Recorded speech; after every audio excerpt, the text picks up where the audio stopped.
বৃষ্টি ও রহমত, ঠিক কিনা? বৃষ্টি পাঠায় কে? বৃষ্টির মালিক কে?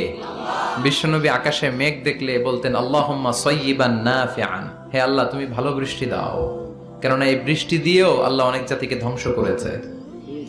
বৃষ্টি দিয়ে মানে অতি বৃষ্টি দিয়ে আল্লাহ বন্যা দিয়ে গোটা দুনিয়াটাকে ভাসিয়ে দিতে পারে কি পারে না? এজন্য মেঘ দেখলে এত আনন্দিত হয়েন না। বৃষ্টি দেখলে অনেকে গান বাজায়, আছে না নাই? এই বৃষ্টি ভেজা রাতে তুমি চলে যেও না, গান গায় না? না, আপনি আল্লাহর কাছে দোয়া করবেন আল্লাহুম্মা সাইয়্যিবান নাফিআন, আল্লাহ তুমি বরকতের বৃষ্টি দাও। আল্লাহুম্মা গাইসান মুগীসান মারিআন মুরিআন নাফিআন গায়রা দার।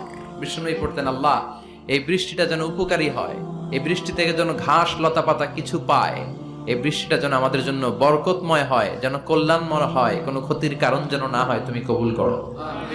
আবার বেশি বৃষ্টি হলে বিষ্ণুনবী দোয়া করতেন আল্লাহুম্মা হাওয়ালাইনা ওয়ালা আলাইনা, আল্লাহ আমাদের এলাকায় আর বৃষ্টি দিও না, আমাদের চারিপাশে দাও। এই দোয়াগুলো পড়ার দরকার আছে না নাই? আল্লাহ যা বৃষ্টি দিবে এটা যেন আমাদের কল্যাণ হয়, আমরা পড়ি আমিন।